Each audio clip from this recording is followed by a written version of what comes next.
Good afternoon and welcome. Good evening and welcome to Dog Talk. I'm Dan Campbell. And I'm Laura McKillop.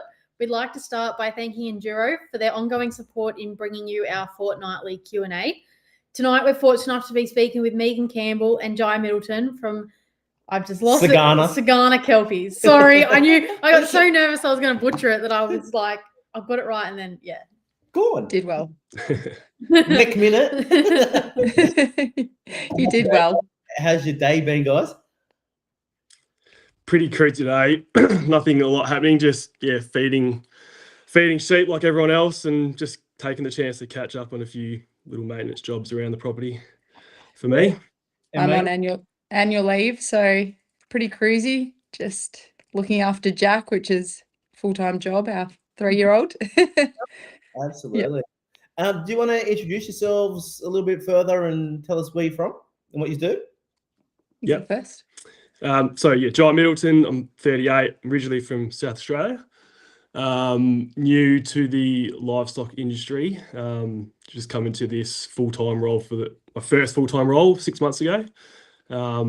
Previously a full-time firefighter with Fire Rescue Victoria in Melbourne and up in Wangaratta, which is where we moved from.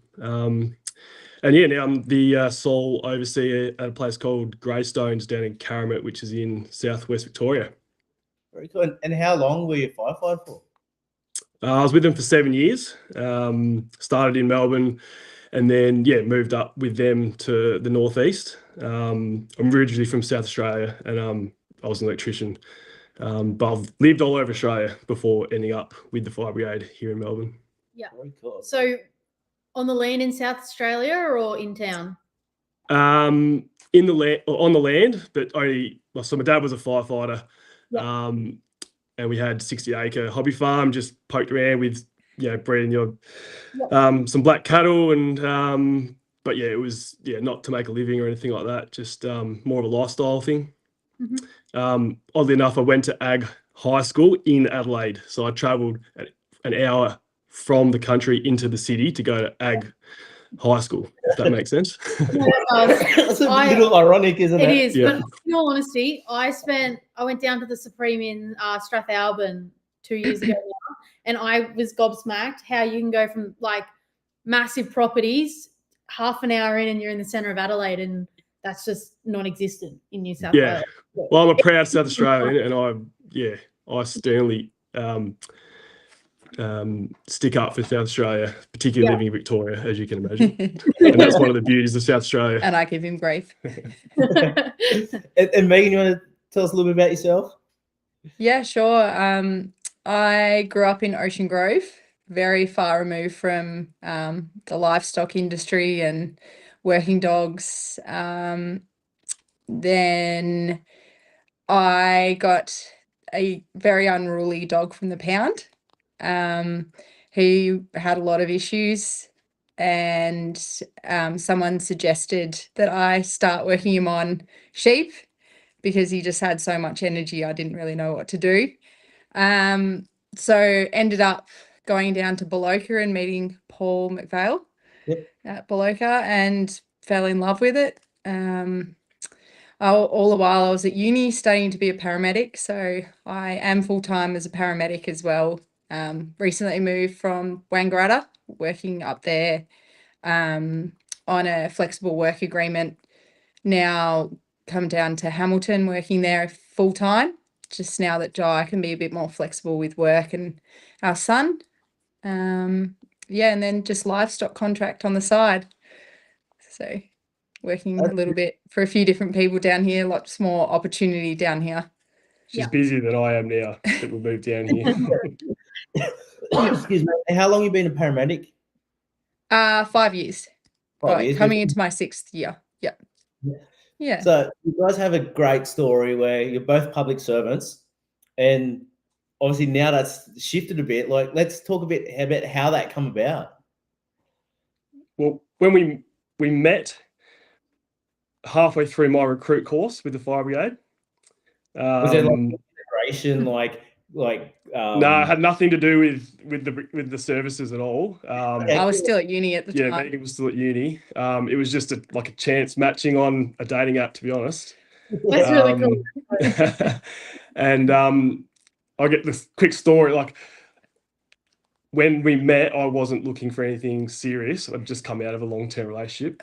That's what they would say. And Getting our full yeah. So yeah, we were chatting for a bit, and then Megan invited me down to Ocean Grove to catch up face to face for the first time, and she was running. We can tell she was running this this cash business on the side to get her through uni. So you can talk about that bit.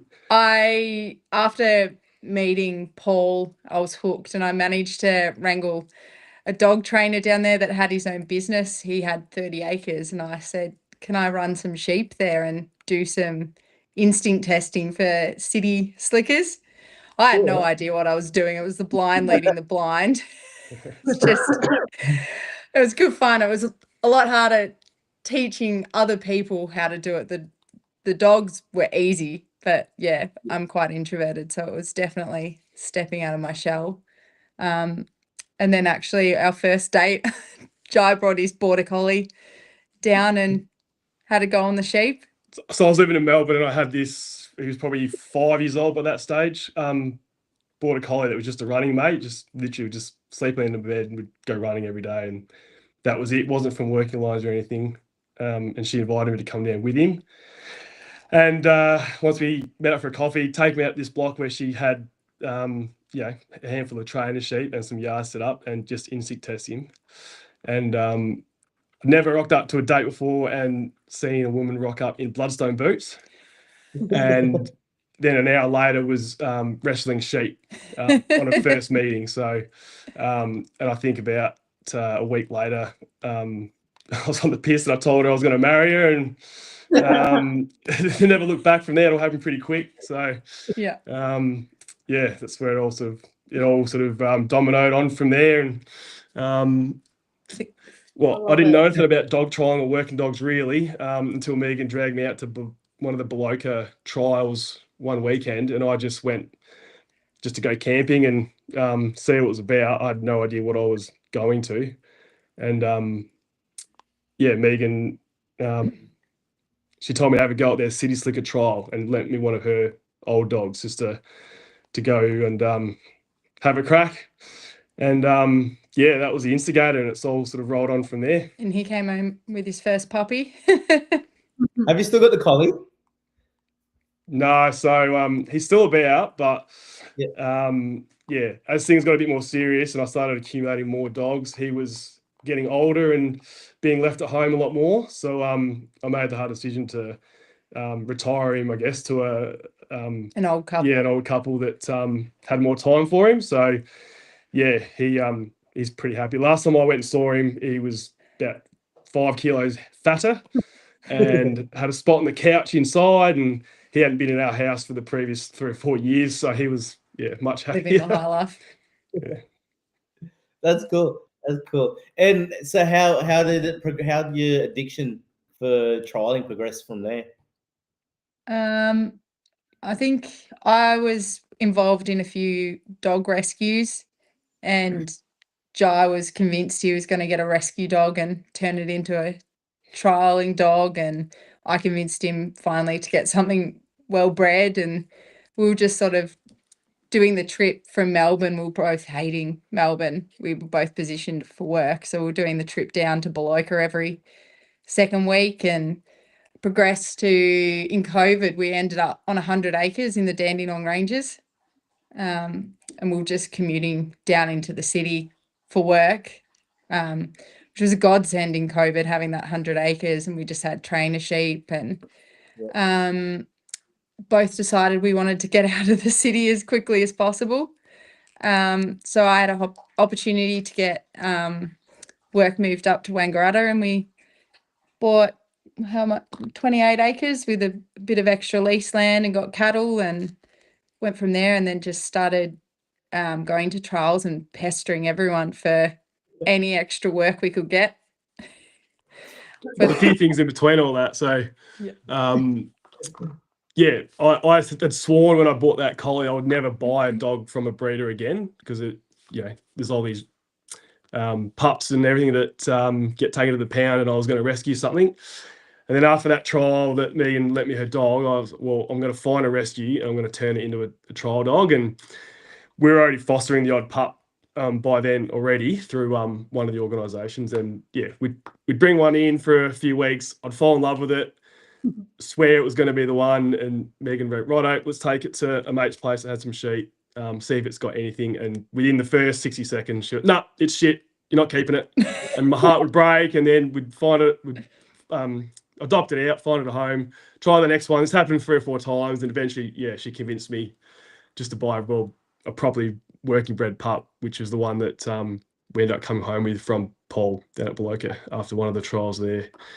And then it just once we got him to a certain age, it just became a matter of, well, I'm not going to get anywhere with just going to friends' houses every couple of weeks to poke about. We better try and find a bit more opportunity. And I put an ad out in Gumtree looking for people that in our area that would be happy for me to pay them to come and, you know, manage some like a small number of sheep to train with. And then we were fortunate I was fortunate, my old job, Megan still is, to have a lot of time off. And we would just like volunteer our time to people, anyone that we could come across or that we met secondhand, firsthand, that might need some help. We were lucky enough, we were in a position we could just volunteer our time. So We were a bit crazy. We'd go in our annual leave down to a farm and pull lambs for people, and just anything to get any kind of experience to try and open up doors for us. So at first it was unpaid work. We were just taking whatever we could get, and most of it wasn't even involving our dogs. We'd just take them with us, like we weren't working or anything. No idea what we were doing in terms of like proper stock work with dogs. And then rented the bigger place like Megan said, and then eventually transferred up with both our jobs to the northeast, and just being up there opened up a few extra doors for us. And like Megan said, trialing was just the opportunity to basically harass as many people as possible to try and get our foot in the door just to get that work. There's sheep dip, pulling lambs, lamb marking. I think I lamb marked for Ross McIntosh when I was 30 weeks pregnant. That's right. We were just doing whatever we could to get our foot in the door with it. And then at a cattle trial, I think it was Steve Arbuthnot, Jai spoke to and just said, do you know anyone? He said, just so happens there's a property in Mansfield and they're looking for some work, and we really fell in love with doing it on a bigger scale. Yep. Yeah. So for that one, we were traveling, we had our son and we were traveling an hour and 20 minutes from home to Deltite Station in Mansfield to do the work. So one of us would drop our son off at daycare at I think 6:30 was the minute the door opened, but we were supposed to start down there at I think it was 7. So one would head straight down there, the other one would drop him off, and then get down there as quick as we could to spend the day down there working on our days off. So I think I first met you both whilst you were still at Mansfield. Yeah. And so you were working there in your days off while still maintaining your full-time jobs? Yeah. I was on a flexible work agreement. Yeah. You're still doing 30 hours a week. So still doing 30 hours a week, but Yeah. they were more set days. It wasn't the rotating roster. Yeah. So I could sort of commit to 2 or 3 days a week there. Yeah, that's Which was unreal. good. That is some Yeah. dedication. Yeah. How, Made us realise the need for a good dog there. Yeah. and how about your addiction for trialing? Like you mentioned the work there, but how much did the addiction for trialing play into that? Into the need to do more? Would you say that killed it? For me, that pup that I got initially, he was really probably wasn't the right dog to start with.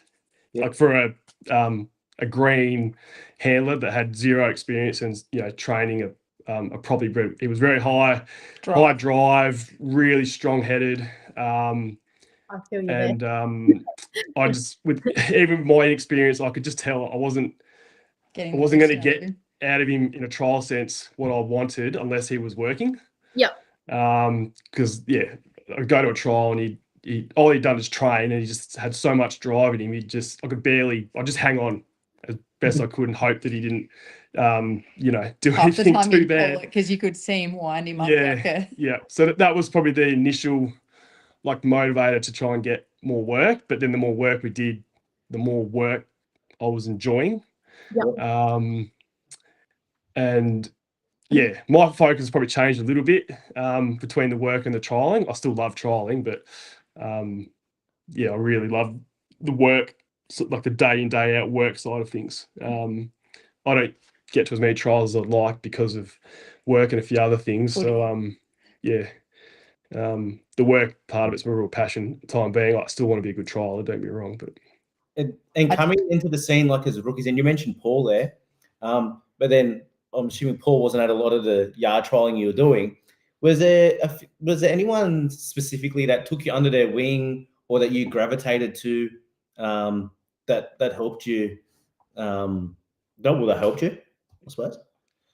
There's been a few people that have, in various ways, have helped us along the line. I think we'll probably both say the same one. So that same trial with the cattle trialing up in the northeast, we met Steve. Arbo.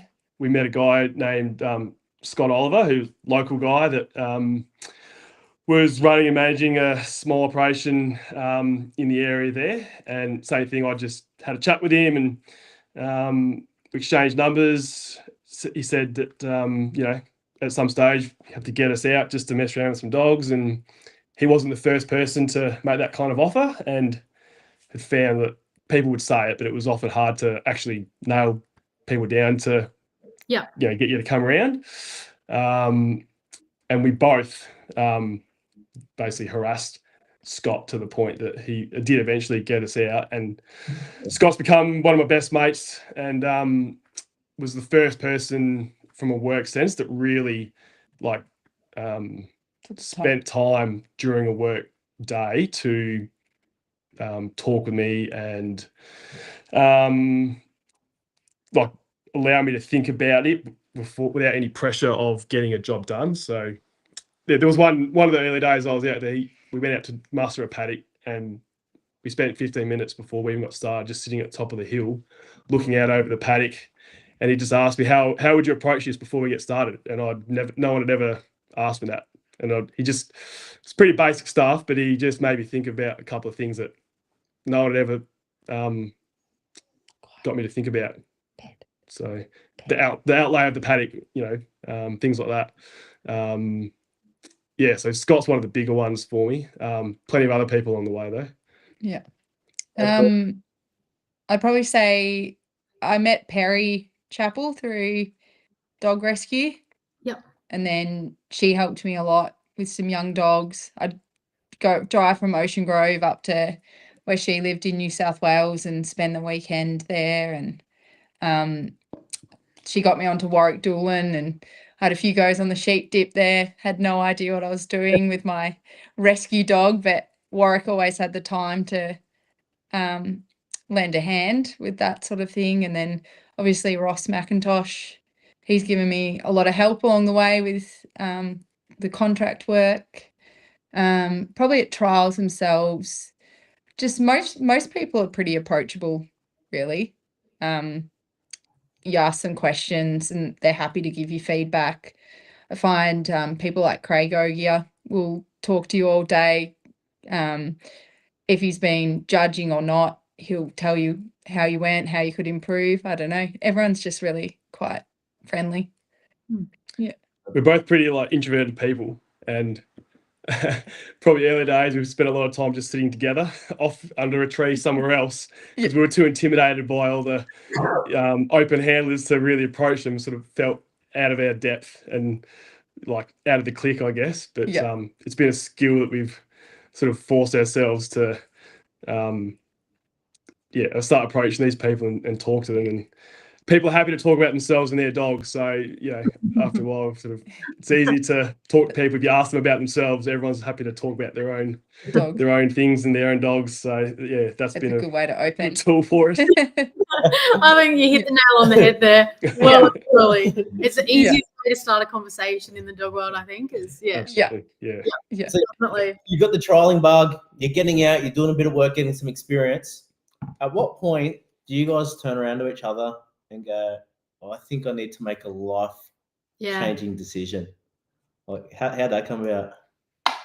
We'd always like just talked about, like, Megan spent 6 months during her uni Not even. studies, or 4 to 5 months, whatever it was, full time on a place in New South Wales. She took a little a break from her studies, but like we'd always talked about it. Oh, we wish we'd each done this when we were younger, or maybe when we retire, if we're still fit enough, we'll go and join a mustering team up north or something. And we It's a bit of a send pipe dream. each other ads all the time looking for. We'd be like, "Go on, we could do it. We could do it." Yeah. But yeah, it was like with the jobs we had. Obviously, like no one leaves the fire the brigade. fire brigade in particular for Really various smart. reasons. So it was always just a bit of a, I should have done it before I joined, but the real catalyst was we're at Holbrook trial just to run some dogs, and Peter Gervin, he was there, obviously ran the trial. There's a guy there named Kerry Lewis, a Kiwi fella that had come over. He's general manager of a group of properties in New South Wales, and that group had just acquired a new property, or about to acquire, and they're looking for a couple to manage it. And I knew Peter, but not that well. I hadn't spoken to him much. He was speaking to Kerry, and he just said, "Well, we should speak to John and Megan. They might be interested." We never said to anyone that we were looking, but anyway, it was just, we got close to taking that job. In the end, it didn't quite work out, but it was the catalyst that we like to get really serious about it, because when we said no in the end, we'd gone that far thinking about it. We sort of discussed it at the end of the whole process and thought, well, we got that far with it, maybe we need to get serious about this and look. I think for we're the job both that'll suit us. pretty deflated when we eventually said no to that job, and we were like, well, if we're feeling like this, saying no, maybe we should really. Megan cried the day we rang him to say no, and we hung up. But No, yeah, it was definitely juggling. Sorry. No, that's all right. Just sort of got the ball rolling on making the move. Yeah, and then it was over 12 months from that happening to when we came across this job. We were looking. We engaged with a couple of recruitment agencies, and it just was a little bit harder than what we were hoping to find the right fit. We got close with a couple, and then various reasons they weren't quite going to suit us, and then came across this one here and took the leap. And that's what I'm going to mention before. Like, it's a massive leap to take. Like, you had two stable jobs. Like you said, like no one normally leaves. Like that's a really big decision to make, and having a young family as well. Like that's real cool. Like, it's really courageous of you to make a decision like that. Yeah. Well, we're pretty scared about it, to be honest. It took probably, that's why it took so long. There was probably a few positions there that would have been very suitable, but like earlier in the piece, but we probably hadn't. Chickened out. Yeah, basically.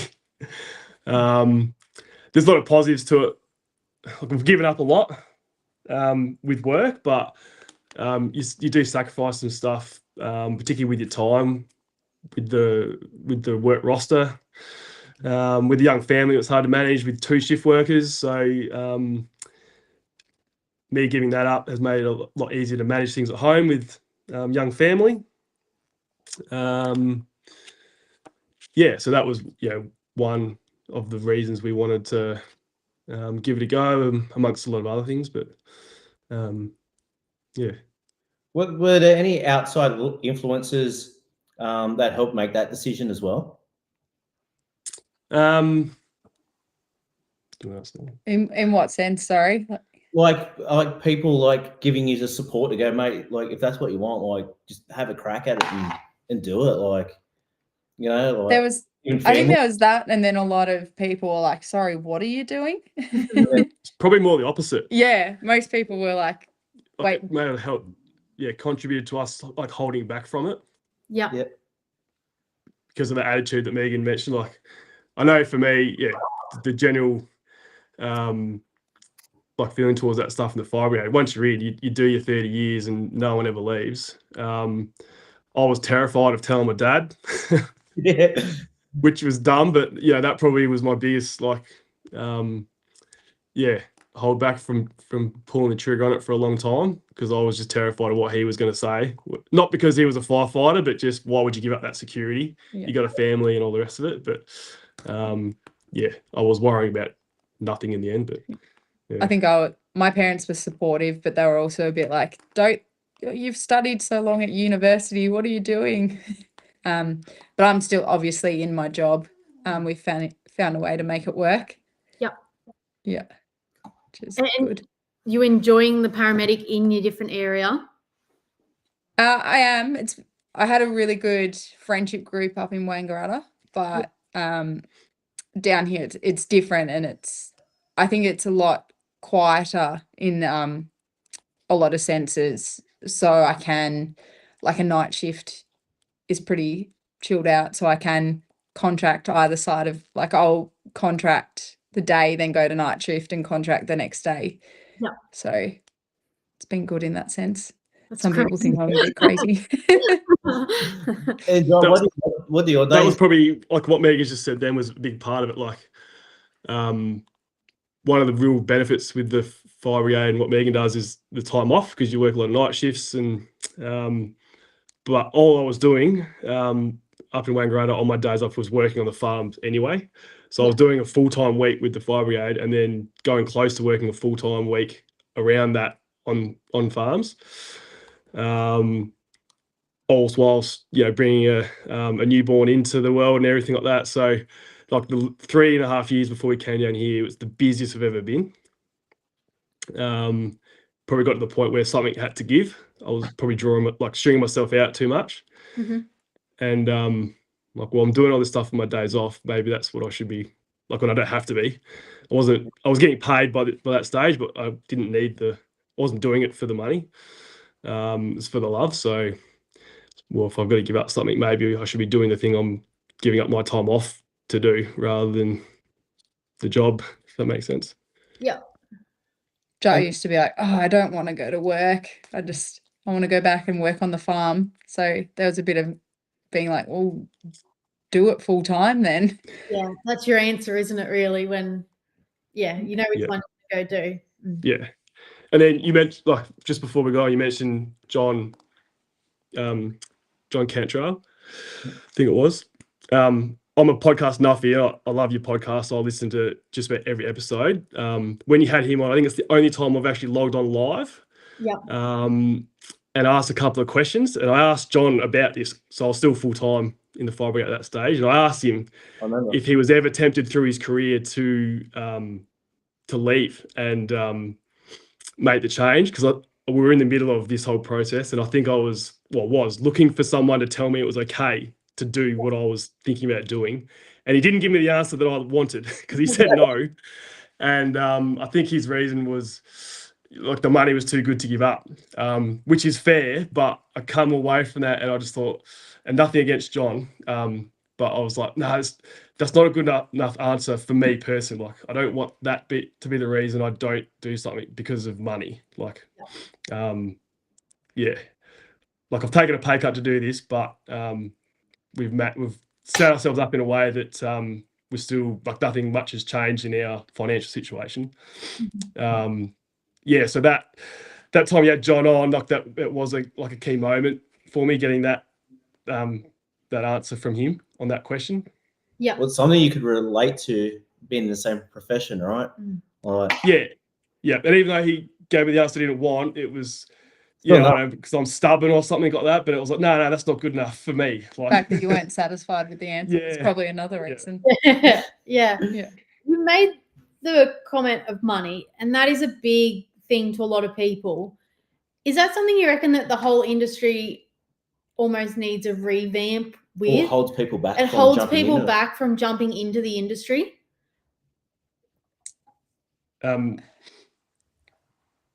Yes and no. Like, probably one of the reasons why it took a while to find the right fit was the financial side of things, and trying to get into a position where I was going to be paid enough to still be able to pay the bills and maintain our lifestyle, but also coming in with no formal education in the industry, only, at that stage, 2.5, 3 years of like part-time experience. I've probably done, like, I found myself in a reasonable position with that factored in. And I think if you're willing to take the opportunities and move around, there are good paying positions if you're willing to make a few little sacrifices to chase those roles. Yeah. That's probably, That being said, we weren't ready for both of us to leave Yeah. our jobs. So Megan is the cash cow. Yeah. Is that an ambition for you guys to one day, both of you, be working on land, maybe even your own property? Definitely. I think, as much as I love ambulance and Ambulance Victoria and what I do, it's quite a difficult career. And I keep saying I'm one traumatic job away from pulling the pin, so I need to have that second option there. And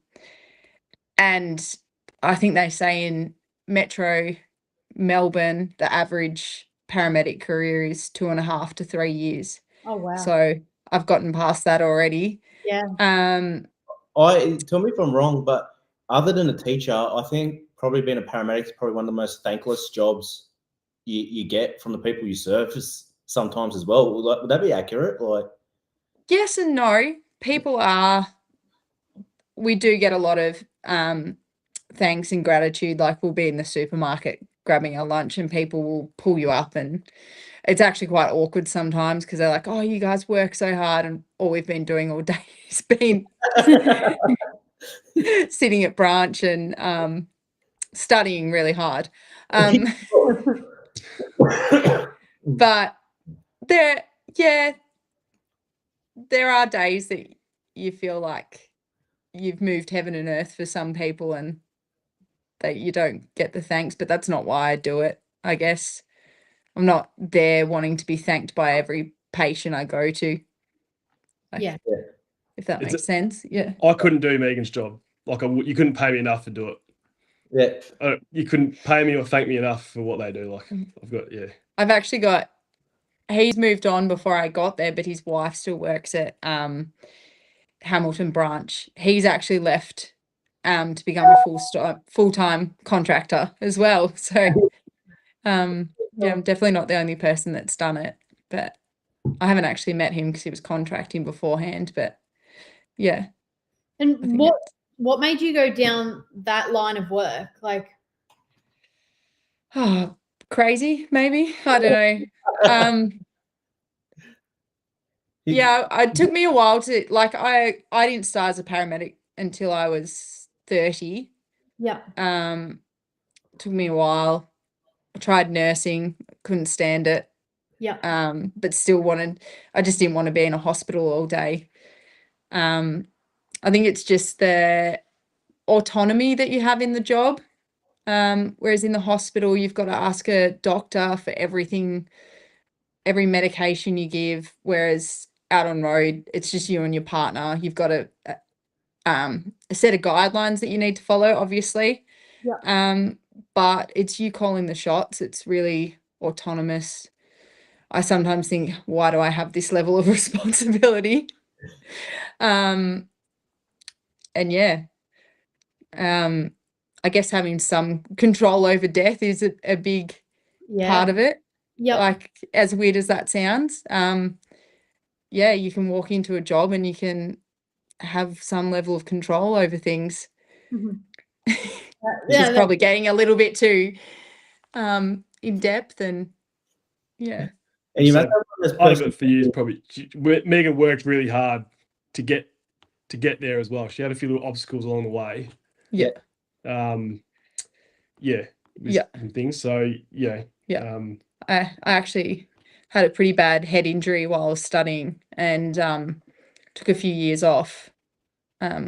Used to ride horses and had a big head injury, and took 2 years off and wasn't going to go back, and then went, no, this is actually what I want to do. I want to go back and finish this course and I don't know, prove something to myself that I could do it.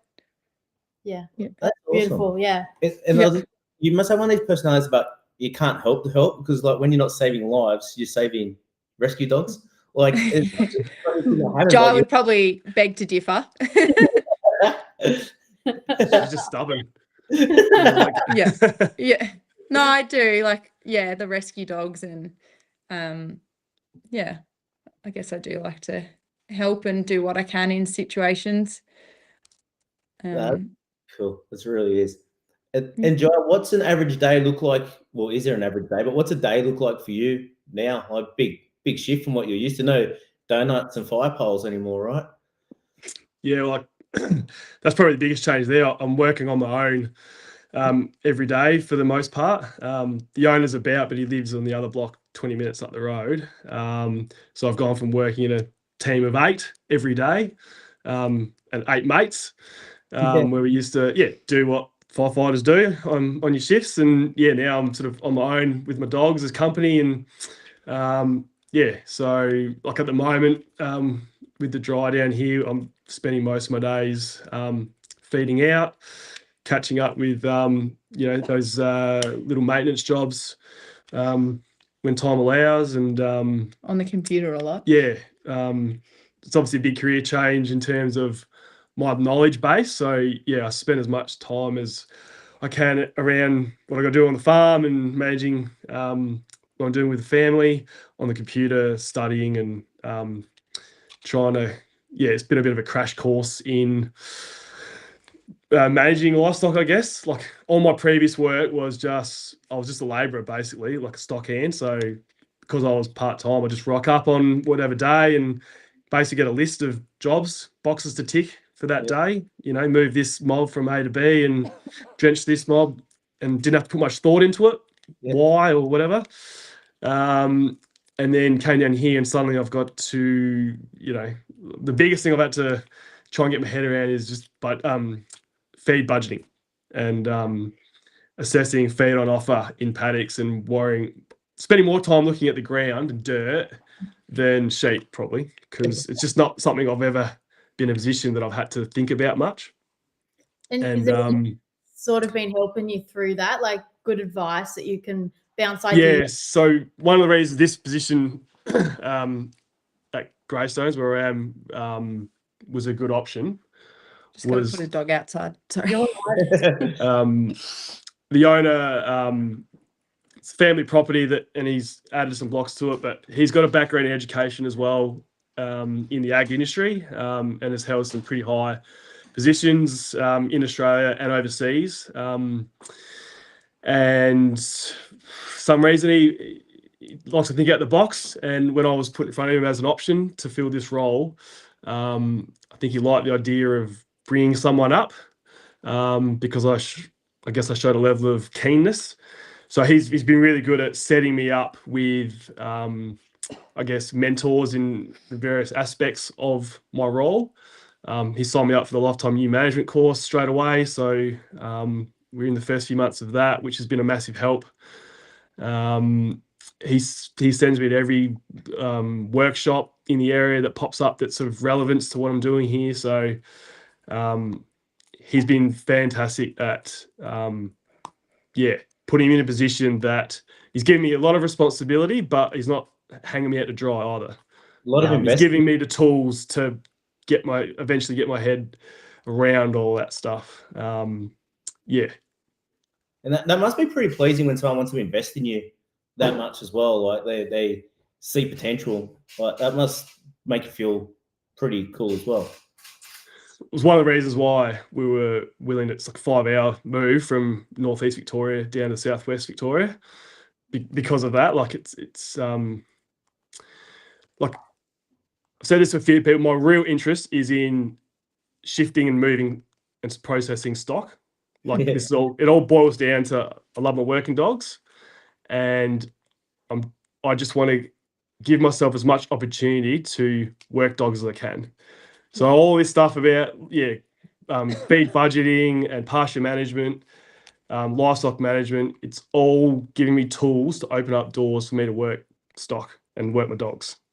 Yeah. But I'm finding the interest in that stuff that gets me up in the morning. So instead of like half the time, instead of watching the latest episode of Ted Lasso on Apple TV after our son's asleep, I'm on the computer reading and then an article on whatever.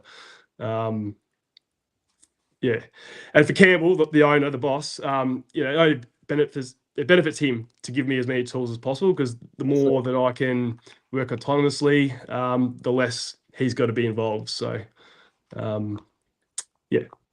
Just before we get onto your dogs, you mentioned there like working autonomously, and prior you had a team of 8. That transition period from going from having a team which were pretty much near family, I suppose you're with them that much, to then working autonomous. How did you find that transition? He's a control freak. He would have loved it. I've definitely enjoyed it, but Megan's not wrong there. It was an adjustment. It just how to say it?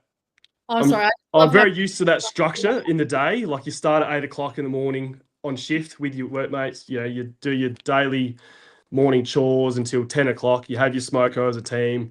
You do the late morning, gear checks, go and have lunch at 12, gym in the afternoon, school visit after that, whatever. The day was very structured. Working on my own, I'd come and have lunch. I'm like, I better get back out there. I'd be in for 10 minutes to eat my lunch, because I didn't want to be seen as sitting inside when I should be out working, in case the boss rocked up, even though I'm completely entitled to having a lunch break. Definitely took him a few months to relax into the role. That it's not like he needs to be on tools all the time. I'll just be out there till 6 o'clock, because I'm supposed to be out here doing something. So I just find things to do just to be out there. So it took me a while to adjust to that. Yeah, that bit of, freedom in the day, I guess. Have you brought some structure into that so you've been able to relax?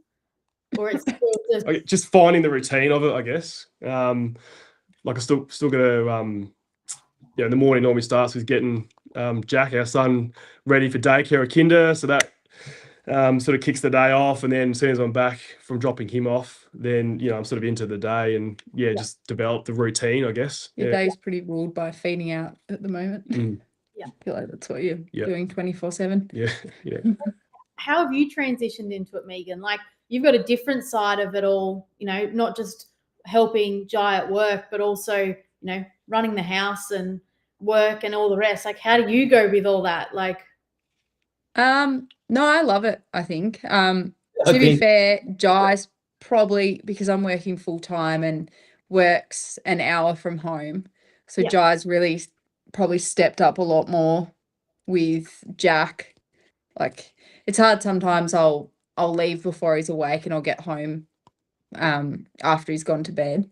That's if we get him to bed at a reasonable time.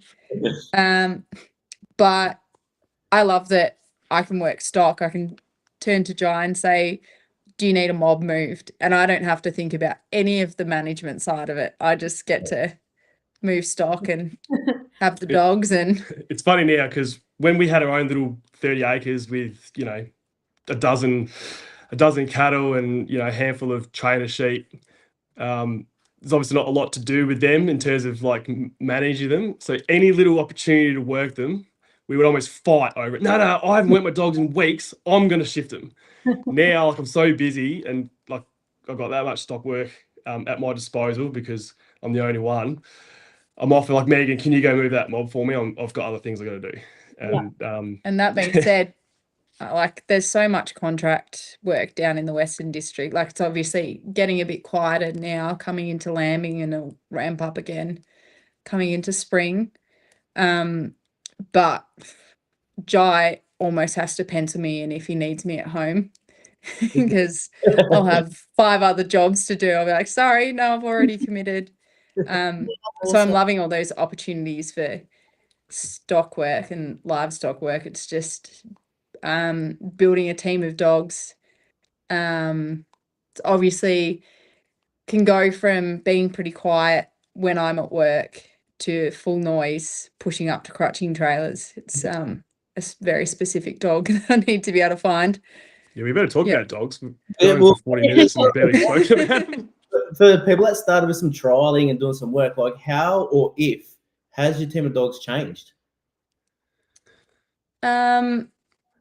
Definitely, I've still got one of the dogs I started off with, which Paul actually gifted to me, and now she's my main dog for a lot of jobs, but definitely need to find dogs with a bit more motor and a bit more drive, which can be a fine line. They can be pretty painful on quiet weeks.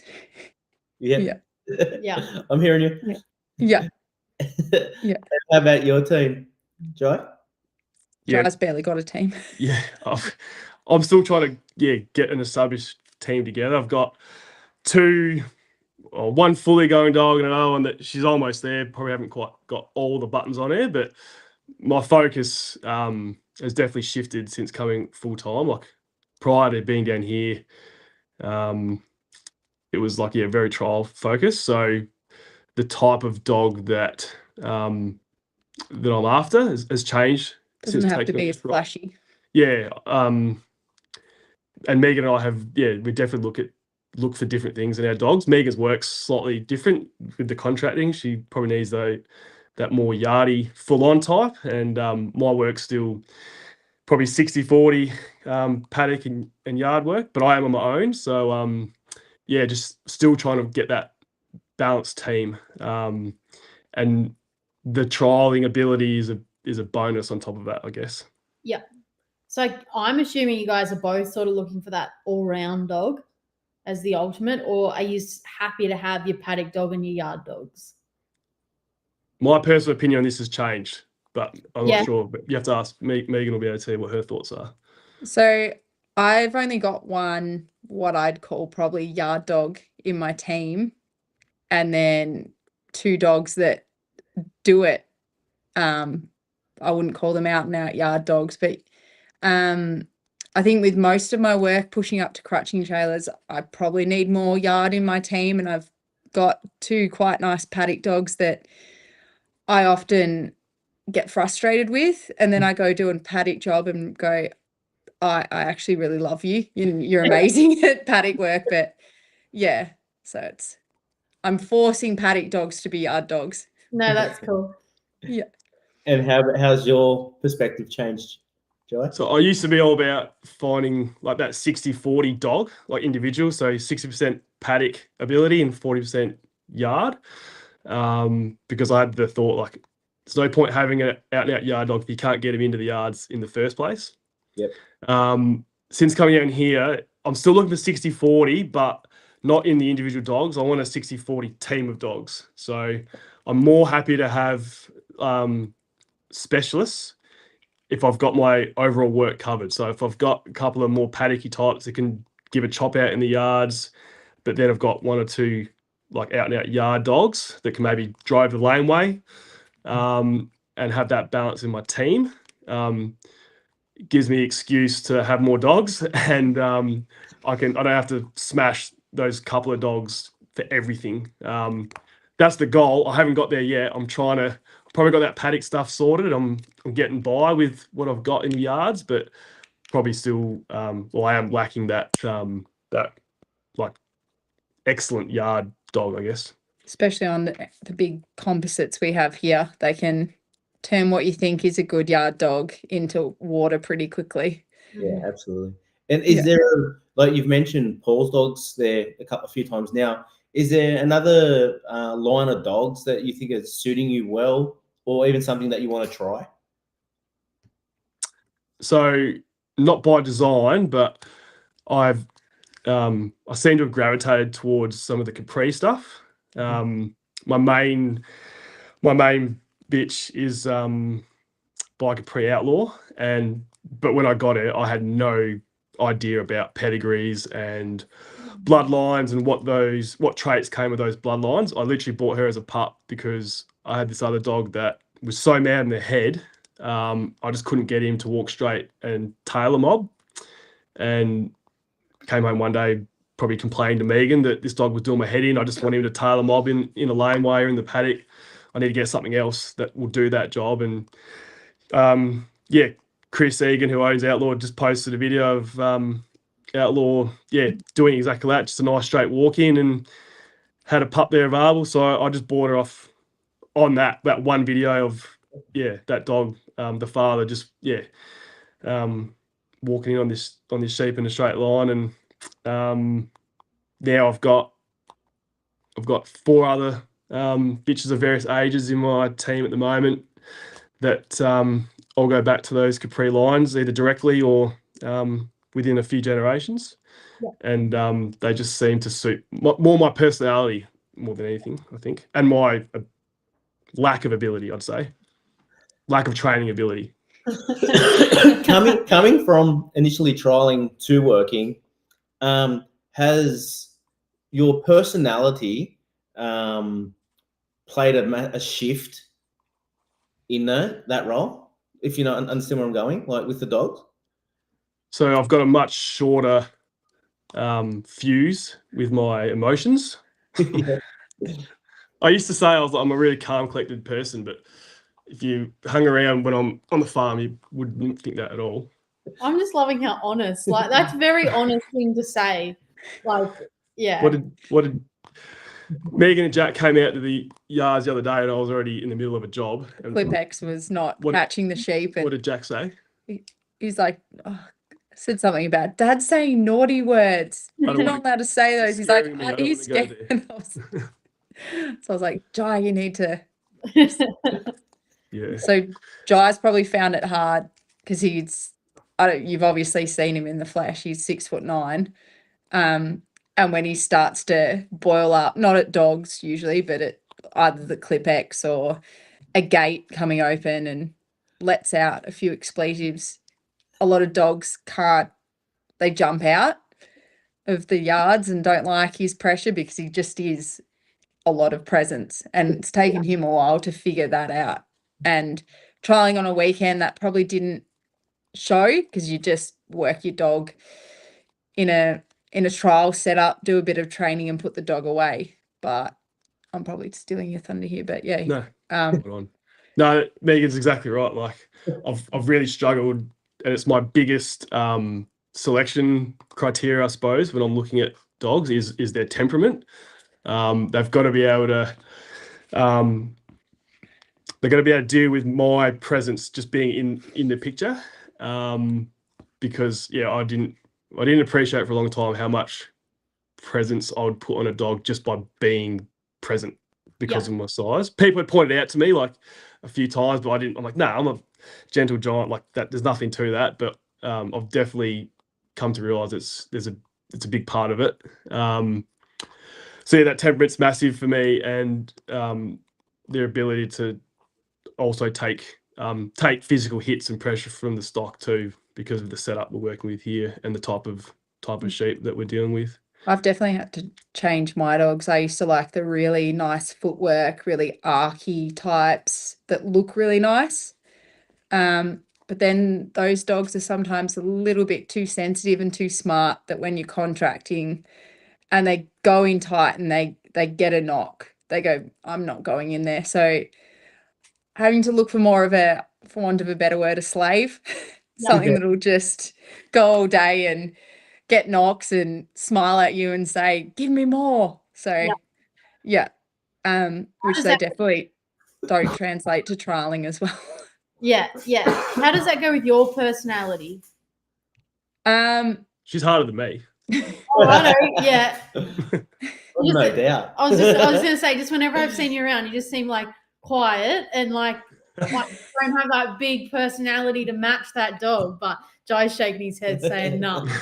But I'm not quiet. I guess finding a fine line with dogs. Like I'm struggling with those really high drive dogs at home. Yep. because they want to hang off other dogs. They're always looking for work. Yeah. Which irritates me. But yeah, you sort of need that dog that's always like, what's next? What's next? Where can I go? I'm going to sneak through this fence and go chase this. And so I'm just having to take deep breaths and say, it'll be fine. On those hot days when you're pushing up to the crutching trailer, I'm going to love this dog. Yeah. Yeah.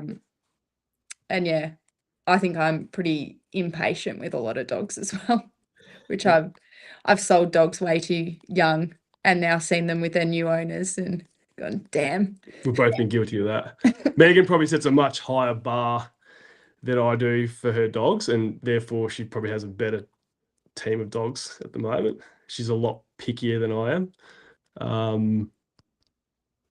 Yeah, and the type of dogs that we are drawn to is a little bit different as well. And we do run completely separate teams. There's basically no crossover whatsoever. Except for Agnes. Yeah, occasionally we might pinch one of each other's older dogs, but in general, yeah, our teams are completely separate because there is a bit of a difference there. Yeah. I don't think Jai's dogs like me because I have a bit She's more strict than I am. I'm a bit strict with them, and I probably don't take them to work as much. So when they see me around camp and I'm yelling at them to be quiet or stop jumping on me, so yeah, they don't love me as much as they love you. Oh shit! I just had a ray gun. Okay, stroke. I had this question there. Yeah, I'll say it again. Oh shit! What was my question? I've been thinking. Do you need me to go through a stroke assessment with you? Yeah, please. I'm going to smell burnt toast. I'm saying. Oh, gee. I was thinking about it that long, then I got invested in the answer that I actually forgot. We'll come back to that in a moment. Oh no, actually, I remember. I'm assuming not assuming you guys don't have a lot of time to. You've pulled every which way at the moment. How has, for two people that were so invested in training their dogs, how has that now changed for you actually getting time to train your dogs? I've got this first. For me, it's been good. So that main dog of mine that I got from Chris Egan, I wish I'd gotten there 6 months ago as a pup, because I think she'd be a 20% better dog. Because when I got her as a pup, 80% of the time interacting with her was just training, because I didn't have access to the real work. So we'd almost use training as a form of exercise every day. Like, rather than taking for a 30-minute run, I would just train them for 10, 15 minutes. So, and you mean on sheep? Yeah, sorry, on sheep, like stock training. So I felt like I took a lot of natural work out of her because I spent too much time training her for trialing in particular, and trying to get her to perfect, and took a lot of her natural free work out of her, and probably identified it early enough that I'll be able to recover a bit of that. But she should probably never be the dog that she could have been if I'd gotten her 6 months ago as a pup. Yeah. So for me, I try to, particularly with young dogs, I'm trying to, and this is where Megan's better than me, let younger dogs go a bit older, so I'm not putting too much pressure on them when they're young. Over-analysing them. Yeah. Because you've got the time to do it, so you over-analyse them. If I can get a recall on them, then I'm starting to do more and more on the job, if I've got that ability to call them off. So if I've got a young dog that I'm pretty confident isn't going to cause absolute chaos, and I can call them off if it does go wrong, I'll put them on the ground in a laneway, and just ask them to tail and mob, just to start giving them some experience without putting any too many commands on them and pressure on them. Just sort of let them work and learn, and then as they mature, start putting a few of those little buttons on them as we go, rather than spending a lot of specific time in the training area trying to get them perfect. But in saying that, I've tried to make it as easy for us to train our dogs as possible by setting up a training area right next to where the dogs are housed, put up floodlights. Now the days are shorter, so we can train in the evenings. We've always Always got got to train feet them up there. And how about It's yourself? Megan, has it shifted for you? Yeah, probably pretty similar. I think I used to nearly take my dogs into the training yard every day and just probably over drill things, fixate on things. I'd get really down on things, I think, if it wasn't like the dog didn't put them through the race perfectly. But now I'm just letting them be a little bit more, especially pups. I've probably overtrained pups too young in the past, and I'm still learning. Like, you'll get really excited about this young pup that's showing a lot of talent. But now I just don't have the time. I let them be. I'll do lead work and some dry training, hook them on the quad bike and drive around and just make them be with me. And yeah, let the dogs be dogs more than just fixating on the trial world. How do you pick your pup? Well, I haven't picked. A lot of them have been picked for me. That makes it easy. Yeah, we've bred 4 litters. Sorry. Once someone took my bitch and bred, and they gave me the pup. They said, "I think this one will suit." And then I think I've done pretty well guessing the last few. Just went for not like it was probably the middle ground with the dog, not the most outgoing in your face, because I know I'll find them annoying. Yeah. And I don't want the super shy, because I also find it really frustrating when you're always having to pump up their tires. You just want that middle calm, happy to be with you, but happy to be alone. I don't know if that makes sense. And you get a vibe from the dogs, I guess. Like our first litter, I was set. I want a black and tan dog, and there was only 2 black and tan dogs in the litter, and it was a bit of eeny, meeny, miny, mo. Yeah. Yeah, and I think Jai goes a lot on looks at first. Yeah, I'm pretty superficial. I've changed it a little bit, and a lot of that is to do with. So, like, I should just want to say, like, with your podcast, I'm a podcast nuffy, like I said, in general.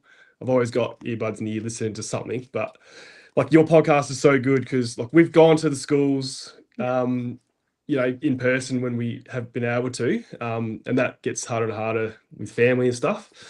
But like your podcast gives you, and some other tools, gives us access to some of these people that I haven't been able to get to in person. So like I've pinched a few of Milo's techniques, for instance, really with the last pup that I got, just with some of that, walking through the long grass and see which one wants to stick with you no matter what, and give them a little pinch between the webbing of their toes to see what sort of pain tolerance they might have, and a few other things that he spoke about when you had him on. Like, I wouldn't have had access to that idea if it wasn't for what you guys are doing. So like your podcast has been a massive tool for us in a lot of ways. But yeah, like if there are 2 pups that are exactly the same in every other way, I'll always pick the black and tan one with pricked ears, because I like the ones that I like to look at with a big solid head on it. Yeah.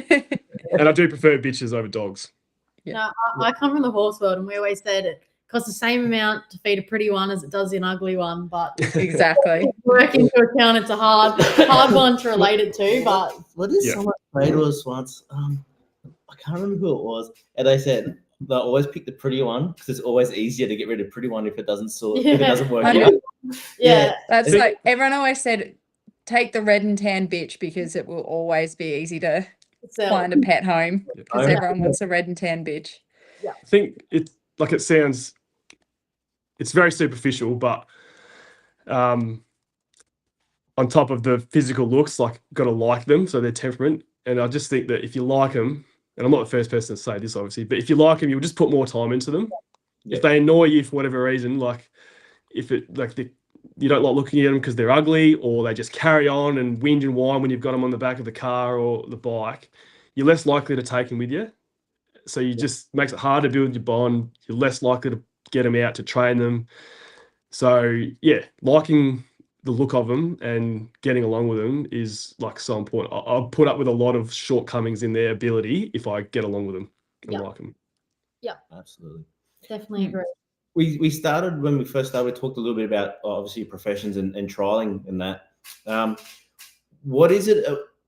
And you mentioned you'd like to do, like, you don't do as much trialing as you'd like to based on work. And you mentioned cattle trialing. Like, what other forms of trialing have you done or would you like to do?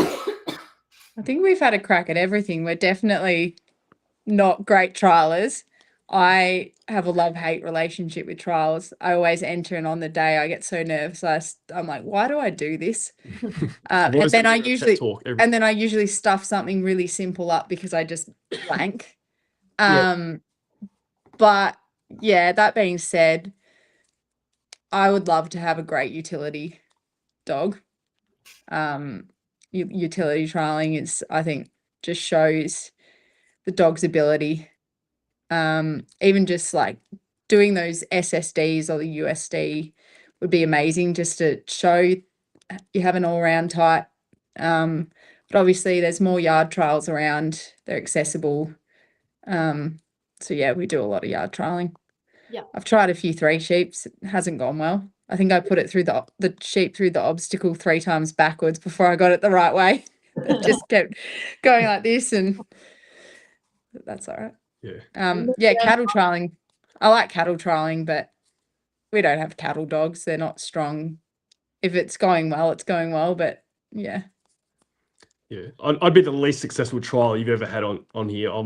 It took me 18 months to get out of Encourage, and I've done nothing in the novice class since getting in there, and I don't even have the 2 dogs that got me out of Encourage anymore. So don't ask me for any trialing advice. But yeah, so if Megan's been to it, I'll probably tail along and had a crack at it as well. And similar, like, I think that utility trialing, just a good test of your dog's all-round ability. We've tried the cattle trialing, didn't have strong enough dogs for it. I've got one here now that I think I wish I had cattle, because I think she would be suitable for it. But the yard trialing is good because you can get a few runs in and make the travel worthwhile, and get 3 or 4 in a day. 3-sheet trialing doesn't interest me much because I'm not patient enough for it, I don't think. Actually, there's a trial coming up at Native Hut next month, which is they're running Campbell, Brad Watts, I think Bree Cudmore running it. So they're running a novice yard trial on the Saturday, and on the Sunday they're running like a farm dog trial, and they haven't yet released the full details of the layout, but you're working 40 sheep. There's a paddock section, a yard, and trailer truck section, and it's more like realistic work base.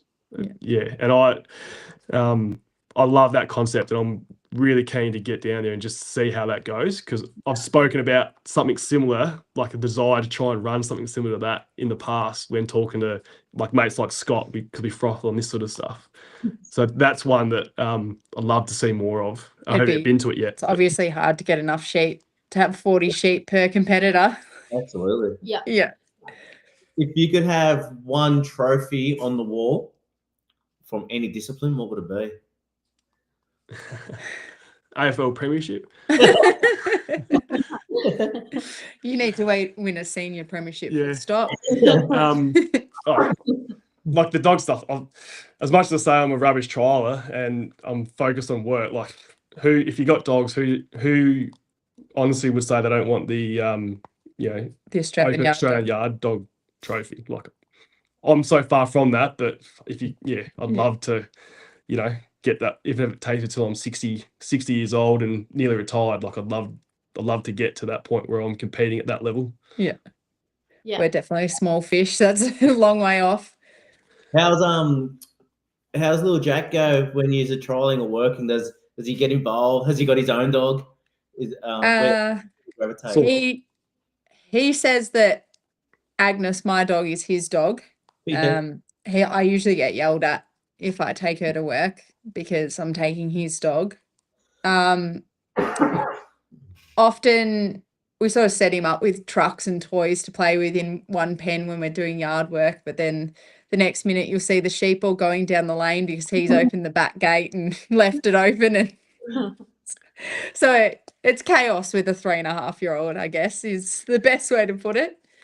He will be the best handler in the family in a couple of years because he's been exposed to it since like 4 months of age. It didn't take us long after we brought him home from the hospital that we were attending like a Gary White school, and I've got a photo somewhere of him in the harness on my chest sleeping while I had a rake in my hand, with Gary in my ear telling me, the instructions of that drill.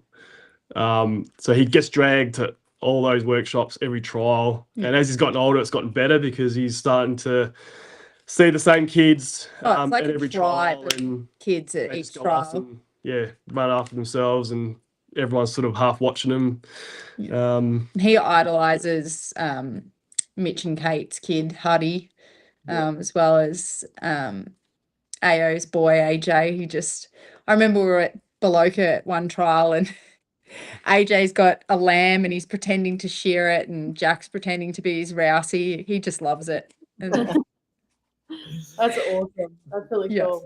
Speaking of Jack, he actually got a bigger part to play in our chat tonight that he actually knows about, and that's when we started talking. Like, do you want to explain that for us, Jai? When you and I started discussing coming on and having a talk. Yeah, so I'd sort of reached out to you and we were just chatting, and I've had this like ongoing project that I've come in and out of with my family where I love my podcast, like I've said a couple of times, and the big thing about it, the more I listen to them, is like I'm really envious of all these people, even the people you've had on and some much bigger podcasts with massive audiences. Like those people that are on have this recorded history of whatever they're talking about, but it's out there forever that anyone, family, loved ones can go back to and listen to at some stage in the future. So I had this idea to sit down with my old man and my mum and talk to them about their lives from before I came onto the scene, and just get a bit of a like context on like who they were before I knew them as my parents, and just have that recorded because my parents are getting on, and one day they won't be with us anymore, but I'll have that there that I can listen back to. And then, so from that, just sort of thought it would be nice to maybe put that something similar out there for our young fella. So because the dogs are such a big part of it, of our lives and where we've ended up, and you're talking about it all the time, I thought, Dan would be really good to talk to, because you'd sort of direct the conversation, and I could just do it for myself and record it, and I'd just have it there for Jack one day. So it sort of worked out quite well. There's a couple of and the podcasting is good because it's out there. Like you can, the few that I've done already with my parents are I can access them on any device anywhere in the world because it's on the internet on a streaming platform, so it's I don't have to worry about it being lost on a hard drive that gets thrown out with the trash by accident one day or anything. So No, I love it, mate. I love that concept. And when we're talking about that, and I'm just like, dude, you're on our hit list. Like, talk to your real boss, and like, let's just jump his yarn. But I absolutely love that concept of being out there for that and getting your story out for your future generations, and like your little fella as he grows. Like, and even like maybe he comes back and listens to this one day and then goes, oh, well, that's all cool, but their mum and dad's perspective changed as they got more experience, and this change and that change. And I really think that's really cool, man. Like, it really is. Yeah. And that was part of with my dad. He just turned 75, and when I first had the idea, it's like, well, if something happens to him tomorrow, the last chat that I had to him on the phone would be the last time I'll ever hear his voice. So like now I've got probably a couple of hours there of that I can always go back to, and he's such a big influence on my life. I still go to him even as a approaching 40-year-old adult with a family of my own. Like I still go to him a lot for at least like a sounding board for like this this career change, for instance. I'm not going to have that one day. So anyway, that's a bit morbid, I guess. But In saying all that, is there anything you'd like to mention there for the future? Well, it's good to get some of these ideas recorded because, if you ask me these same questions again in 12 months, I guarantee you half of them will probably have changed or evolved as time goes on. So, whether it's like having a journal to write this stuff down or have it recorded like this, to be able to just sort of go back and maybe remind ourselves of some of the thoughts we had at the moment, how it might change over a period of time with more experience, is a handy tool as much as anything, I think. So 3.5-year-old Jack is now 30 years old. He's not sure about the profession he is, or he has an itch for something else. What advice are you going to give him? There you go. Don't become a paramedic. So I think about this. So I've almost rehearsed this in my mind because there'll come a time when I want to just give him this bit of advice. It's just like find the thing that you are passionate about. It doesn't matter what it is, and then figure out a way to make a living out of it. Because if you do that, you won't feel like you're ever working a day in your life. And it's taken me probably half a dozen career changes and 20 years to end up where we are. But this is probably the first time, and it's been stressful because of the change, but it's really the first time I'm feeling like I'm doing every day something that I love and I'm getting paid for it. So to broaden that now, not just to Jack, but younger people out there that, there's something about the livestock industry that they gravitate to, but they just won't take that step. What advice do you give those guys? Just got to be willing to put yourself out there, particularly if you're coming from outside of the industry.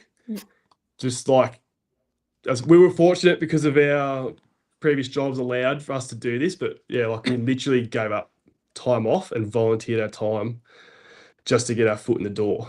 And not too many people say no to free labor. So you just got to annoy and harass people. And if you really want it, just almost don't take no for an answer. If you want to, get your foot in the door, you've just got to find a way to get in. I think also you need to put your ego aside when you're coming into the livestock industry, especially older. Like we've obviously had established careers and now we're sort of starting from the bottom, and there's probably people younger than us that are a lot better dog trainers and a lot better livestock handlers, and you take on the advice. Don't be like, oh, well, I know better, or I've done this before. Just take on every bit of feedback that you can get. Like I've been pushing up to stock trailers some days and it's going terribly and I can't get a flow and getting frustrated, and someone like Ross will come over and say, have you tried doing this, this and this? And if you've got an ego, you won't take on those bits of knowledge that can really help you. And like Ross has pulled up on a job that we're doing just to show me how to do it better. And if you're someone that's not willing to take that sort of thing on, you're not going to learn, I guess. Absolutely. And I think a big thing that you touched on just there, but earlier as well, like you mentioned volunteering your time.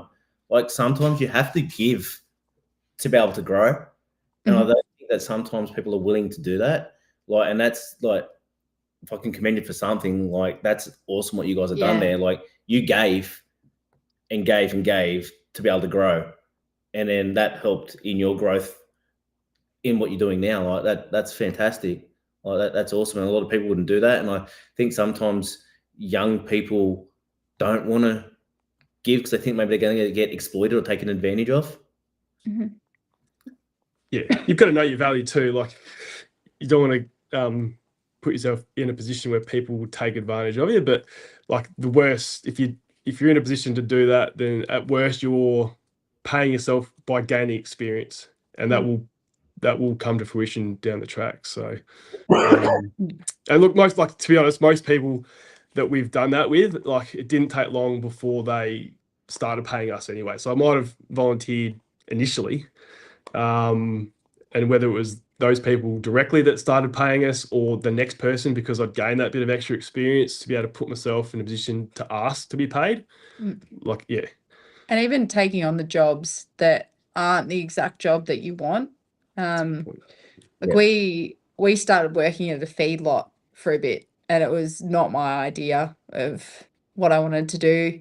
No dogs involved. No dogs involved. You're sloshing in mud, but you're handling large numbers of cattle, huge numbers of cattle, and you're just getting that experience. Even just being shown how to pick sick animals in a pen, and it's another thing to put on your CV. Yeah, absolutely. Even if it's you hate going there and getting covered in mud and cow shit all day. I love it. Can I throw something out there? And if you don't think that's you guys, that's okay. It is okay, and just say it. But if there's young people out there that don't feel they have a mentor or someone that they can lean on for some advice, are you guys open to be contacted by some of those young people to get some advice on how they could progress or change? For sure. Like, I don't know what we can offer, but happy to give whatever we can to be more than happy. Yeah. I don't have the experience to like me say to I don't know. I think we've give both people the skills, but I'm a good pump up person. I'll definitely inflate someone ego to encourage them to do this sort of stuff. I love doing that kind of thing. So for sure. That's awesome. That's great. Yeah, I think you kind of undervalue yourself there to how much impact that might have on someone, to be honest. Yeah. Like it really, well, I'm sure there's someone out there that will just go like, oh, I just feel lost, or I don't know who to speak to, and they can just go, cool. Or I listen to this, what you mentioned before, use this as a tool. So hopefully other people can do that as well. Yeah. And I was happy to pay it forward. Like, ended up here because of people probably sensing that that keenness in us, and then like Scott was he's the perfect example. Like, he said it to me. He spent the time with us because we were keen and basically harassed him, and he fed off of that a bit. And like I said, he's become one of my best mates, and we talk every week on the phone, text all the time, just bouncing ideas about mostly dogs off each other.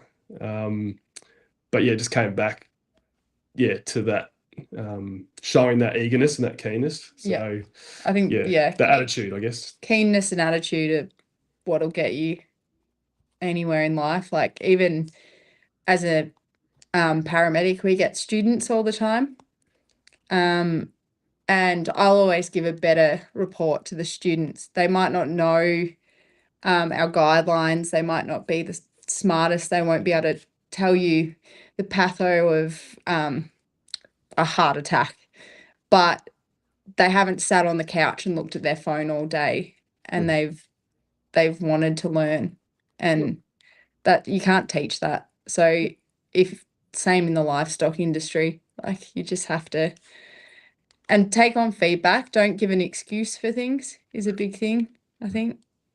Yeah.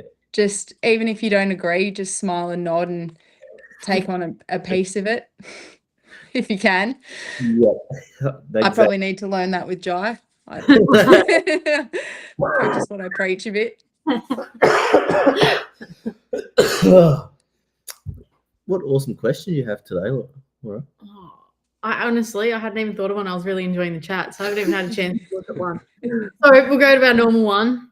Would you rather fight one duck the size of a horse or 20 horses the size of ducks? Dude, he's 6'9". And why? Well, even more reason to answer that one. Just like crayon sort of people.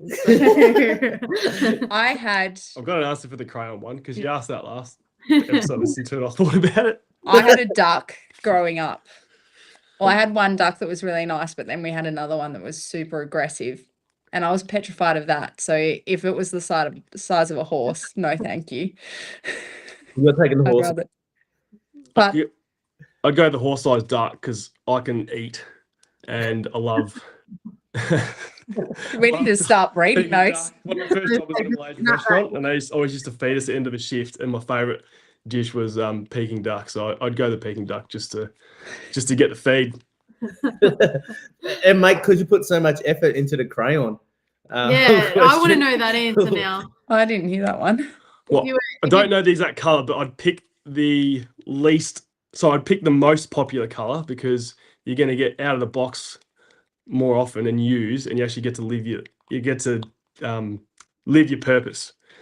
Does it depend on And I the think our little journey, probably reflects my view on life. Like, it's pretty short and sweet, and part of this whole thing is just I don't want to get to 80 years old and wish I'd done something that we didn't. I want to make the most of it. So yeah, I just picked the most popular coloured crayon because I want to be out of the box as much as possible, being utilised. You can't go anywhere from that. No. That was awesome. I I love don't even know the question. what process you put into it. But the original question is, if you were a crayon, what color would you be? Oh,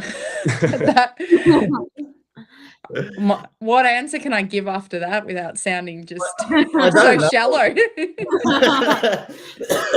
I'm not sure. Black like my heart. You've nailed it for us, guys. Thanks heaps for jumping on tonight. Yeah, really, unreal. really appreciate not just your time and effort, but your openness. Honesty, it's second to none.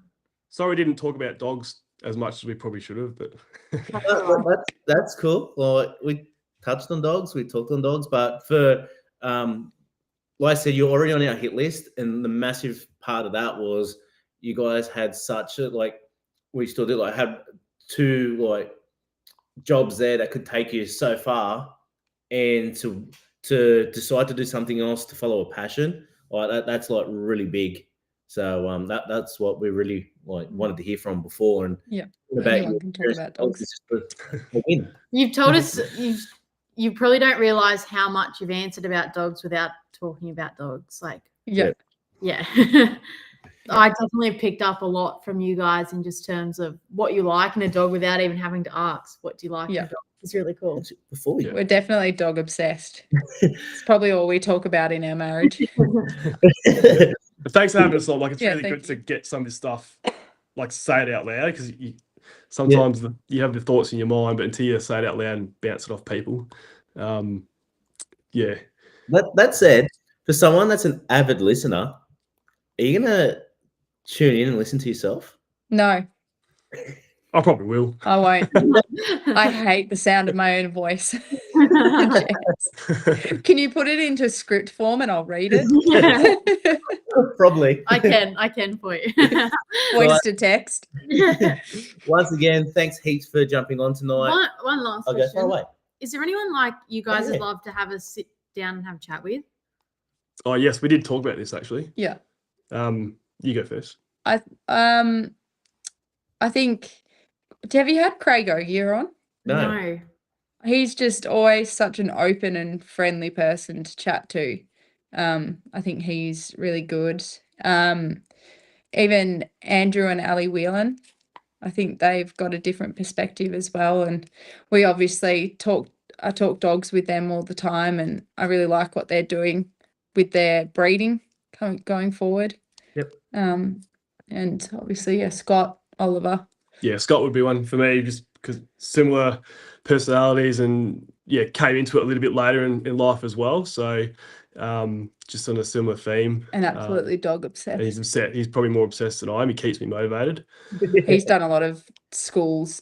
He's gone to Milo, and he's got probably a bigger knowledge base than us in that world. Or the other one would be like Vin Getty, who's just is down here. I've spent a little bit of time with Vin since moving down here, and he's just a really interesting and open guy. Very happy to talk about dogs and his thoughts of it, and he's got a bit of a history with his start and his father and what he does. I think he'd be a good conversation as well. And then Perry Chappell as well. She's done a lot in the dog rescue world.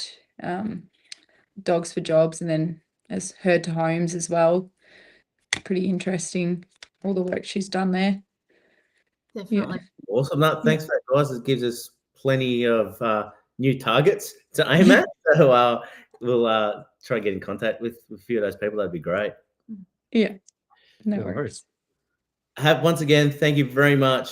Have a great night to everyone that's listening. I hope you thoroughly enjoyed that. Everyone that jumped on tonight, thank you very much. And remember, please remember we learn every day, and the day we stop learning will be a sad one for all of us. Cheers. Thanks, guys.